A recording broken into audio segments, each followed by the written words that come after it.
പച്ചവെള്ളത്തിന്റെ മറ്റൊരു ക്ലാസ്സിലേക്ക് കൂട്ടുകാർക്ക് സ്വാഗതം. നമ്മൾ കേരള PSCയിലെ ബാങ്കുകളുമായി ബന്ധപ്പെട്ട കുറച്ച് കാര്യങ്ങളാണ് നോക്കാൻ പോകുന്നത്. PSCക്ക് വളരെ ഇഷ്ടപ്പെട്ട ഒരു മേഖലയാണ് ഏത്? ബാങ്കുകൾ എന്ന് പറയുന്നത്. ഈ ബാങ്ക് എന്ന് പറയുന്ന പദം എവിടെന്നാ വന്നത്?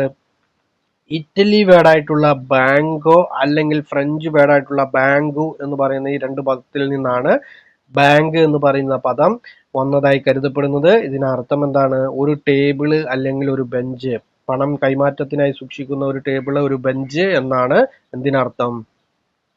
ബാങ്ക് എന്നതിന് അർത്ഥം ആക്കുന്നത്. ഓക്കെ, ഈ ബാങ്കുകളുടെ ഹിസ്റ്ററി നോക്കുമ്പോൾ അല്ലെങ്കിൽ ഇടപാടുകളുടെ സാധനങ്ങൾ കൈമാറ്റം ചെയ്യുമ്പോൾ പണം വളരെ പ്രാധാന്യം അറിയിക്കുന്ന ഒന്നാണ് അല്ലേ? ബാർട്ടർ സിസ്റ്റത്തിൽ നിന്നാണ് ഇത് ഈ ഇടപാടുകളുടെ തുടക്കം എന്ന് നമ്മൾ സ്കൂളുകളിലൊക്കെ പഠിച്ചിട്ടുണ്ട് അല്ലേ? നമ്മുടെ ഇന്ത്യയിലേക്ക് വന്നു കഴിഞ്ഞാൽ ഒരു രാജ്യത്തെ സമ്പദ് വ്യവസ്ഥയുടെ നെടും തൂണുകളാണ് ധനകാര്യ സ്ഥാപനങ്ങൾ. ഇന്ത്യയിൽ ആധുനിക രീതിയിലുള്ള ബാങ്കിംഗ് സമ്പ്രദായം തുടങ്ങുന്നത് 1770 കൊൽക്കത്തയിൽ ബാങ്ക് ഓഫ് ഹിന്ദുസ്ഥാൻ പ്രവർത്തനം ആരംഭിച്ചത് മുതലാണ്. PSC വളരെ പ്രാധാന്യത്തോടു കൂടി നിരവധി തവണ ചോദിച്ചിട്ടുള്ളതാണ്. ഇന്ത്യയിലെ ആദ്യത്തെ ബാങ്ക് ഏതാണ്? ബാങ്ക് ഓഫ് ഹിന്ദുസ്ഥാൻ പ്രവർത്തനം തുടങ്ങിയത് കൊൽക്കത്തയില്, വർഷം 1770. കൂട്ടുകാര് മറക്കരുത്. ഇനി ബ്രിട്ടീഷുകാരുടെ ഭരണം തുടങ്ങിയതോടുകൂടി പ്രധാനപ്പെട്ട 3 ബാങ്കുകള് ആര് തുടങ്ങി? ബ്രിട്ടീഷുകാർ തുടങ്ങി. ഏതൊക്കെയായിരുന്നു? Bank of Bengal, bank of Kolkata, bank of Madras. 1806 June 2 presidency bank of കൊൽക്കത്തയും 1840 ഏപ്രിൽ 15 പ്രസിഡൻസി ബാങ്ക് ഓഫ് ബോംബെയും 1843 ജൂലൈ 1 പ്രസിഡൻസി ബാങ്ക് ഓഫ് മദ്രാസും സ്ഥാപിതമായി. ഡേറ്റുകളൊന്ന് നോക്കി വെക്കുക. 3 ബാങ്കുകൾ ഏതൊക്കെയാണ്? ബംഗാൾ അഥവാ പിന്നീട് ബംഗാളായി bank of Kolkata, bank of Madras, bank of Bombay. ഈ 3 ബാങ്കുകളാണ് എന്തായി മാറിയത്? പിന്നീട് ഇമ്പീരിയൽ ബാങ്കായി മാറിയത്. ആ ബാങ്കാണ് ഇന്ന് നമ്മൾ കാണുന്ന ഇന്ത്യയിലെ ഏറ്റവും വലിയ ബാങ്കായിട്ടുള്ള സ്റ്റേറ്റ് ബാങ്ക് ഓഫ് ഇന്ത്യ ആയി മാറിയതെന്നും കൂട്ടുകാര് മറക്കരുത്. ഇനി ഇന്ത്യയിൽ പ്രവർത്തനം ആരംഭിച്ച ആദ്യ വിദേശ ബാങ്കായി കരുതപ്പെടുന്നത് ഏതാണ്? 1858 തുടങ്ങിയ ചാർട്ടേഡ് ബാങ്ക് ആണെന്ന് കൂട്ടുകാര് മറക്കരുത്. ഇമ്പീരിയൽ ബാങ്ക് ഓഫ് ഇന്ത്യ ഒരേ സമയം വാണിജ്യ ബാങ്കുകളുടെയും കേന്ദ്ര ബാങ്കുകളുടെയും പ്രവർത്തനം നടത്തുന്ന ഈ 3 പ്രസിഡൻസി ബാങ്കുകൾ ഏതാണ്? 3 പ്രസിഡൻസി ബാങ്കുകൾ ബാങ്ക് ഓഫ് ബോംബെ, അതുപോലെ മദ്രാസ്, അതുപോലെ കൊൽക്കത്ത അല്ലെ? കൊൽക്കത്ത അല്ലെങ്കിൽ ബംഗാൾ എന്ന് വേണമെങ്കിൽ ബംഗാൾ. ഈ 3 പ്രസിഡൻസി ബാങ്കുകളെയും എന്തായി? 1921 ജനുവരി 27 ഇമ്പീരിയൽ ബാങ്കായി മാറി എന്ന് കൂട്ടുകാര് ഓർക്കണം. എന്നാണ് 1921 ജനുവരി 27 ഈ 3 ബാങ്കുകൾ, bank of Bengal, bank of Kolkata, bank of Madras, ഈ 3 ബാങ്കുകളും ഇമ്പീരിയൽ ബാങ്കായി മാറി.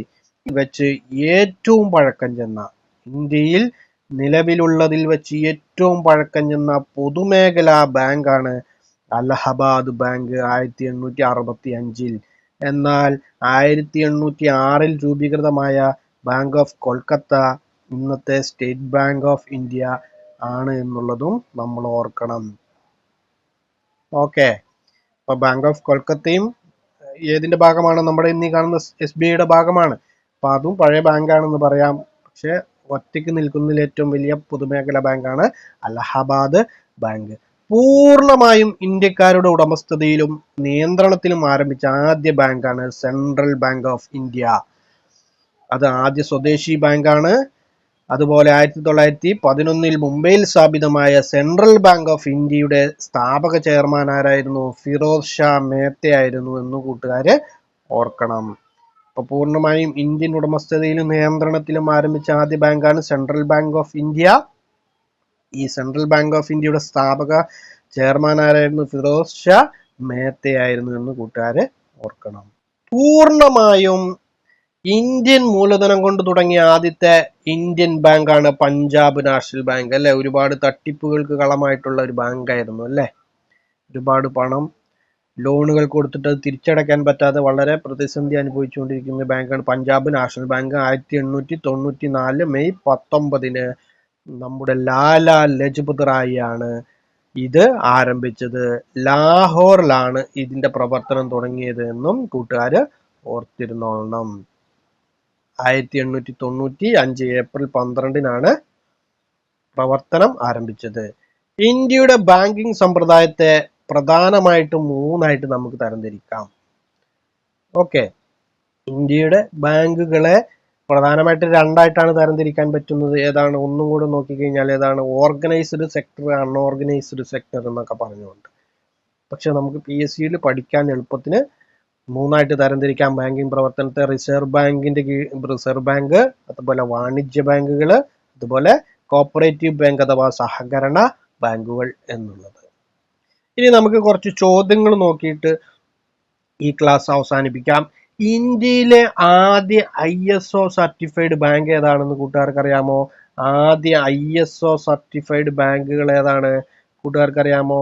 കനാറ ബാങ്ക് ആണ് കേട്ടോ. ഏതാണ്? കനാറ ബാങ്ക്. കനാറ ബാങ്ക് ആണ് ഇത് ഇന്ത്യയിലെ ആദ്യത്തെ ISO സർട്ടിഫൈഡ് ബാങ്ക്. എന്നാൽ കേരളത്തിലെ സ്വകാര്യ മേഖലയിലെ ആദ്യത്തെ ഷെഡ്യൂൾഡ് ബാങ്ക് ഏതാണ്? സ്വകാര്യ മേഖലയിലെ കേരളത്തിലെ ആദ്യത്തെ ഷെഡ്യൂൾഡ് ബാങ്ക് ഏതാണെന്ന് കൂട്ടുകാർ PSC ചോദിച്ചു കഴിഞ്ഞാൽ നമ്മൾ എന്ത് എഴുതും? സൗത്ത് ഇന്ത്യൻ ബാങ്ക് എന്ന് എഴുതും കേട്ടോ. South Indian bank, SIB, south Indian bank, south Indian bank. ഇനി ഇന്ത്യയിൽ ചെക്ക് സമ്പ്രദായം ഏർപ്പെടുത്തിയ ആദ്യ ബാങ്ക് ഏതാണെന്നറിയോ? ചെക്ക് സമ്പ്രദായം ഏർപ്പെടുത്തിയ ബാങ്ക് ഏതാണെന്നറിയോ? ചെക്ക് സമ്പ്രദായം ആദ്യമായിട്ട് ഏർപ്പെടുത്തിയ ബാങ്കാണ് bank of Bengal. Bengal bank കേട്ടോ. ഏതാണ്? ചെക്കുകൾ ആദ്യമായിട്ട് ഏർപ്പെടുത്തിയ ബാങ്കാണ് ബംഗാൾ ബാങ്ക് എന്ന് കൂട്ടുകാര് ഓർത്തിരുന്നോളണം. ഇനി ഇന്ത്യയിലെ ആദ്യ സ്വകാര്യ ബാങ്ക് എന്ന് ചോദിച്ചു കഴിഞ്ഞാൽ UTI, unit trust of India കേട്ടോ. അപ്പൊ ISO സർട്ടിഫൈഡ് ബാങ്ക് ഏതാണ്? കനാറ ബാങ്ക്. കേരളത്തിലെ ആദ്യത്തെ സ്വകാര്യ മേഖലയിലെ ഷെഡ്യൂൾഡ് ബാങ്ക് ഏതാണെന്ന് PSC ചോദിച്ചു കഴിഞ്ഞാൽ അത് SIB അഥവാ സൗത്ത് ഇന്ത്യൻ ബാങ്ക്. ചെക്ക് ആദ്യമായിട്ട് ഏർപ്പെടുത്തിയ ബാങ്ക് ഏതാണെന്ന് വെച്ച് കഴിഞ്ഞാല് ബാങ്ക് ഓഫ് ബംഗാൾ ബാങ്ക് അല്ലെ, ബംഗാൾ ബാങ്ക്. അതുപോലെ ആദ്യത്തെ സ്വകാര്യ ബാങ്ക് ഏതാണെന്ന് ചോദിച്ചു കഴിഞ്ഞാലോ UTI, ഇന്നത്തെ ആക്സിസ് ബാങ്ക് ആണ് കേട്ടോ, UTI. എന്നാൽ ഇപ്പോഴത്തെ UTI എന്ന് പറയുന്ന ബാങ്കിന്റെ പുതിയ പേരെന്താണ്? അത് ആക്സിസ് ബാങ്ക് ആണ് എന്ന് കൂട്ടുകാര് ഓർത്തിരുന്നോളെ. ഇനി ഇന്ത്യയിൽ പരിസ്ഥിതി സൗഹൃദ കാർഡ് പുറത്തിറക്കിയ ആദ്യ ബാങ്ക് ഏതാണ്? ഇന്ത്യയിൽ പരിസ്ഥിതി സൗഹൃദ കാർഡ് പുറത്തിറക്കിയിരിക്കുന്ന ആദ്യ ബാങ്ക് ഏതാണെന്ന് ചോദിച്ചു കഴിഞ്ഞാൽ അത് ആക്സിസ് ബാങ്ക് ആണ്, പഴയ UTI ബാങ്ക്. പരിസ്ഥിതി സൗഹൃദ കാർഡ് ഇറക്കിയിരിക്കുന്ന ആദ്യ ബാങ്ക് ആക്സിസ് ബാങ്ക്. അതിന്റെ പഴയ പേരാണ് യൂണിറ്റ് ട്രസ്റ്റ് ഓഫ് ഇന്ത്യ എന്ന് പറയുന്നത്. ഇനി ഇന്ത്യയിലെ ഏറ്റവും വലിയ സ്വകാര്യ ബാങ്ക് HDFC ബാങ്ക് ആണ് കേട്ടോ.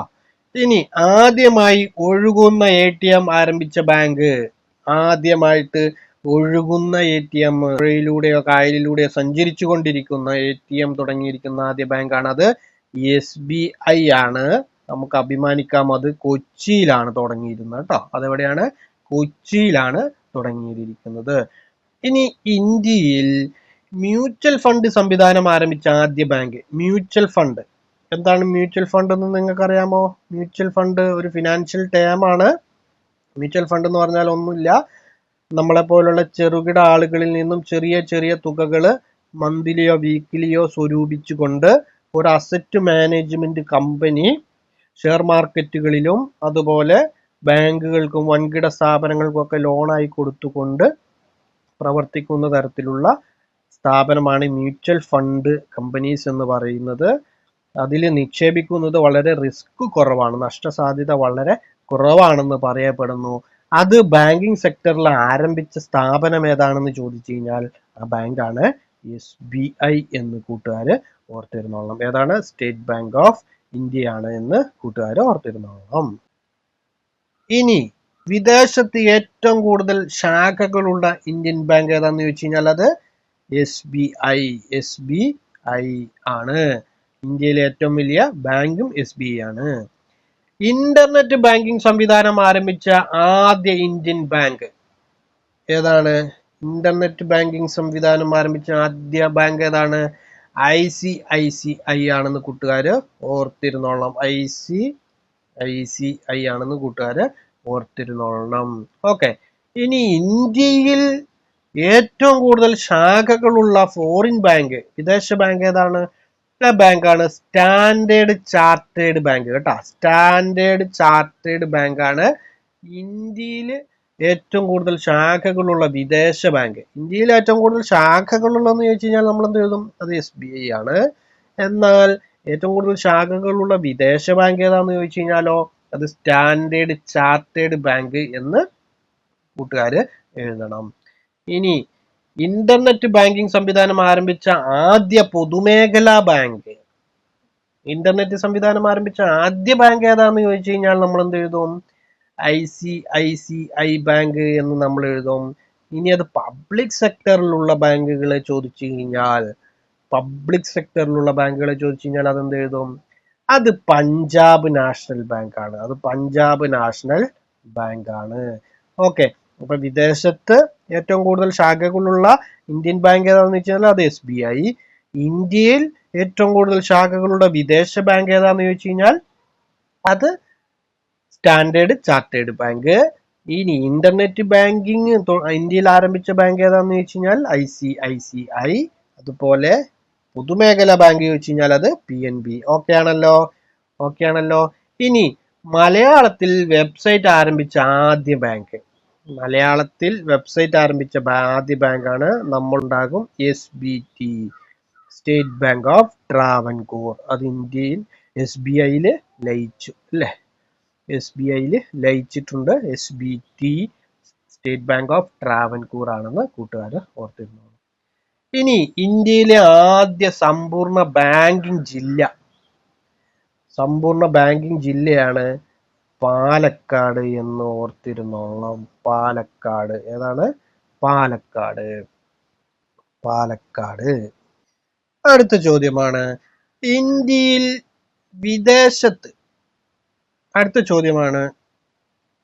ആദ്യമായി വിദേശത്ത് ശാഖ ആരംഭിച്ച ഇന്ത്യൻ ബാങ്ക്. ആദ്യമായി വിദേശത്ത് ശാഖ ആരംഭിച്ച ഇന്ത്യൻ ബാങ്കാണ് ഏത്? Bank of India. BOI. എവിടെയാണ്? ലണ്ടനിലാണ് സ്ഥാപിച്ചത്. 1946 കൂട്ടുകാര് ഓർത്തിരുന്നോളാം. അപ്പോ ബാങ്ക് ഓഫ് ഇന്ത്യയാണ് ആദ്യമായിട്ട് വിദേശത്ത് ശാഖ ആരംഭിച്ചത്. അത് എവിടെയാണ്? ലണ്ടനിലാണ്. അത് ഏത് വർഷമാണ്? 1946. ഇനി ഇന്ത്യയിൽ ആദ്യമായി സഞ്ചരിക്കുന്ന ATM ആരംഭിച്ച ബാങ്ക് എന്താണ് ചോദ്യം? ഇന്ത്യയിൽ ആദ്യമായി സഞ്ചരിക്കുന്ന ATM, ഒഴുകുന്ന ATM ആരായിരുന്നു നമ്മൾ പറഞ്ഞു? അത് SBI ആണെന്ന് പറഞ്ഞു അല്ലെ? ഇന്ത്യയിൽ ആദ്യമായി സഞ്ചരിക്കുന്ന ATM തുടങ്ങിയത് അത് ICICI ബാങ്കാണ്. ICICI ബാങ്ക് ആണെന്ന് കൂട്ടുകാര് ഓർത്തിരിക്കണം. ഇനി ഇന്ത്യയിൽ ആദ്യമായി സംസാരിക്കുന്ന ATM പരിചയപ്പെടുത്തിയ ബാങ്കാണ് യൂണിയൻ ബാങ്ക് ഓഫ് ഇന്ത്യ. സംസാരിക്കുന്ന ആദ്യ ബാങ്ക് ഏതാണ്? യൂണിയൻ ബാങ്ക് ഓഫ് ഇന്ത്യയുടേതാണ്. ഇനി അടുത്തത്, ഇന്ത്യയിൽ ആദ്യമായി പാസ്ബുക്ക് സംവിധാനം ആരംഭിച്ച ബാങ്കാണ് ഫെഡറൽ ബാങ്ക്. നമുക്ക് അഭിമാനിക്കാവുന്ന ബാങ്കാണ് ഫെഡറൽ ബാങ്ക്. ഇതിന്റെ തലസ്ഥാനം കേരളത്തിലാണ്. ഫെഡറൽ ബാങ്ക് എന്താണ്? പാസ്ബുക്ക്, ഇലക്ട്രോണിക് പാസ്ബുക്ക് ആരംഭിച്ച ബാങ്കാണ് ഇത് ഫെഡറൽ ബാങ്ക് എന്ന് കൂട്ടുകാര് ഓർത്തിരുന്നോണം. ഇനി ബ്രിട്ടന്റെ ഗ്രീൻ ബോണ്ട് അവാർഡ് നേടിയ ആദ്യ ഇന്ത്യൻ ബാങ്ക്, ബ്രിട്ടന്റെ ഗ്രീൻ ബോണ്ട് അവാർഡ് നേടിയ ആദ്യ ബാങ്കാണ് യെസ് ബാങ്ക്. ഏതാണ് ബാങ്ക്? യെസ് ബാങ്ക് എന്ന് കൂട്ടുകാര് ഓർത്തിരുന്നോളണം. ഏതാണ്? Yes bank. ഇനി ഇന്ത്യയിൽ ആദ്യമായി ഓൺലൈൻ ബാങ്കിംഗ് ആരംഭിച്ച ബാങ്കാണ് HDFC ബാങ്ക്. ആദ്യമായിട്ട് ഓൺലൈൻ ബാങ്കിങ് ആരംഭിച്ച ബാങ്കാണ് HDFC ബാങ്ക്. ഇനി ഇന്ത്യയിൽ ആദ്യമായി സേവിങ്സ് ബാങ്ക് സൗകര്യം ഏർപ്പെടുത്തിയ ബാങ്കാണ് പ്രസിഡൻസി ബാങ്ക്. ആദ്യമായിട്ട് സേവിങ്സ് ബാങ്ക് സൗകര്യം ഏർപ്പെടുത്തിയ ബാങ്കാണ് പ്രസിഡൻസി ബാങ്ക് ഓഫ് ഇന്ത്യ. എന്താണ്? Presidency bank of India. Presidency bank of India. ഇന്ത്യയിൽ ആദ്യമായി സേവിങ്സ് ബാങ്ക് സൗകര്യം ഏർപ്പെടുത്തിയ ബാങ്കാണ് പ്രസിഡൻസി ബാങ്ക് ഓഫ് ഇന്ത്യ. ഇനി അടുത്ത ചോദ്യം, ഇന്ത്യയിൽ ആദ്യമായി ജീവനക്കാരെ നിയമിക്കുന്നതിന് നിർമ്മിത ബുദ്ധി ഉപയോഗപ്പെടുത്തിയ ബാങ്ക്. നിർമ്മിത ബുദ്ധി, ആർട്ടിഫിഷ്യൽ ഇന്റലിജൻസ്, AI ഉപയോഗപ്പെടുത്തിയ ബാങ്കാണ്. തൊഴിലാളികളെ റിക്രൂട്ട് ചെയ്യാൻ വേണ്ടിയിട്ട് AI ഉപയോഗിച്ച ബാങ്കാണത് ഫെഡറൽ ബാങ്കാണ്. ഏതാണ്? ഫെഡറൽ ബാങ്കാണ്. ഇന്ത്യയിൽ ആദ്യമായി OTP അധിഷ്ഠിത ATM ക്യാഷ് വിഡ്രോവൽ സംവിധാനം നിലവിൽ കൊണ്ടുവന്ന ബാങ്കാണ് കനാറ ബാങ്ക്. എന്താണ്? എന്ത് സൗകര്യമാണ് കൊണ്ടുവന്നത് കനാറ ബാങ്ക്? OTP അധിഷ്ഠിത ATM ക്യാഷ് വിഡ്രോവൽ. ആ സൗകര്യം കൊണ്ടുവന്ന ബാങ്കിന്റെ പേരാണ് കനാറ ബാങ്ക്. ഇനി ഇന്ത്യയിലെ ആദ്യ സാമ്പത്തിക സൂപ്പർ മാർക്കറ്റ് നിലവിൽ വന്ന നഗരം. സാമ്പത്തിക സൂപ്പർ മാർക്കറ്റ് അത് ജയ്പൂരാണ് കേട്ടോ. ജയ്പൂർ. ഇനി അടുത്തൊരു ചോദ്യമാണ്, വാണിജ്യ ബാങ്കുകളുടെ പ്രവർത്തനങ്ങളെ നിയന്ത്രിക്കുന്നതിനായി ഇന്ത്യ ഗവൺമെന്റ് നടപ്പിലാക്കിയ നിയമം. എന്താണ് ചോദ്യം? വാണിജ്യ ബാങ്കുകളെ നിയന്ത്രിക്കുന്നതിനായി ഇന്ത്യ ഗവൺമെന്റ് ഒരു നിയമം കൊണ്ടുവന്നിട്ടുണ്ട്. ആ നിയമത്തെ വിളിക്കുന്ന പേരാണ് ബാങ്കിങ് റെഗുലേഷൻസ് ആക്ട് 1949. നിരവധി തവണ PSC ചോദിച്ചിട്ടുണ്ട്. 2-3 തവണ PSC ചോദിച്ചിട്ടുണ്ട്. ഏതാണ്? ബാങ്കുകളെ നിയന്ത്രിക്കുന്നതിനായിട്ട് ഗവൺമെന്റ് ഓഫ് ഇന്ത്യ കൊണ്ടുവന്നതാണ് ബാങ്കിങ് റെഗുലേഷൻ ആക്ട് 1949 എന്ന് കൂട്ടുകാര് ഓർത്തിരിക്കണം. Banking regulation act 1949. ഇനി മറ്റൊരു ചോദ്യം ഇത് തന്നെ വേറെ രീതി ചോദിക്കാം. ഏതു നിയമപ്രകാരമാണ് RBI എല്ലാ ബാങ്കുകളെയും നിയന്ത്രിക്കുന്ന പ്രധാന ബാങ്കായി മാറിയത്? ഏത് നിയമത്തിന്റെ അടിസ്ഥാനത്തിലാണ് RBI അല്ലേ? ഇന്ത്യയിലെ ബാങ്കുകളുടെ ബാങ്കറാണ് ഇത് RBI. ബാങ്കുകളുടെ നിയന്ത്രകനാണ് RBI. അത് ഏത് നിയമപ്രകാരമാണെന്ന് PSC ചോദിച്ചു കഴിഞ്ഞാൽ അത് ബാങ്കിങ് റെഗുലേഷൻ ആക്ട് 1949 തന്നെയാണ്.